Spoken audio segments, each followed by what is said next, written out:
Hello everyone, this is New God from New God X. Welcome to my channel. I have recently finished playing Resident Evil Revelations 2.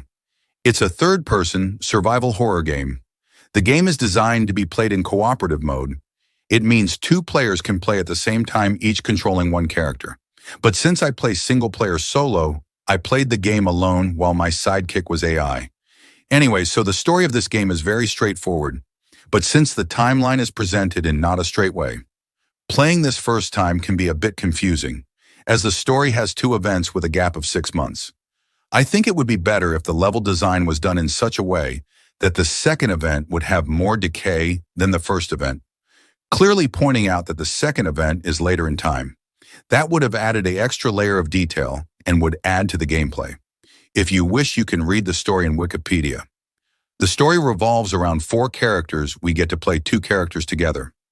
Even while playing solo, the player does need to switch between the characters to perform certain tasks. The story is divided into 4 episodes.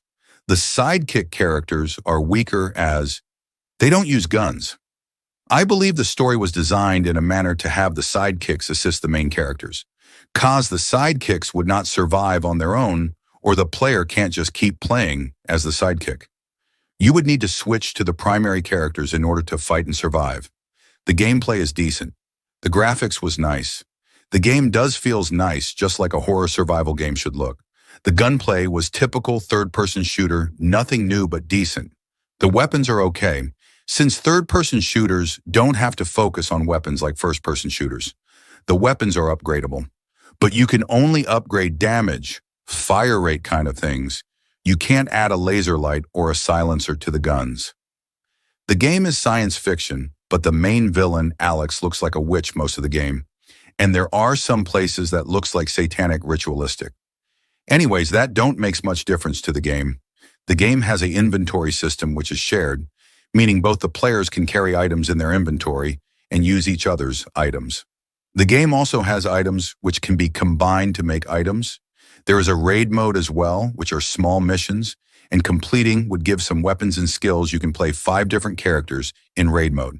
But honestly, I just played a couple of them. I just played the main campaign.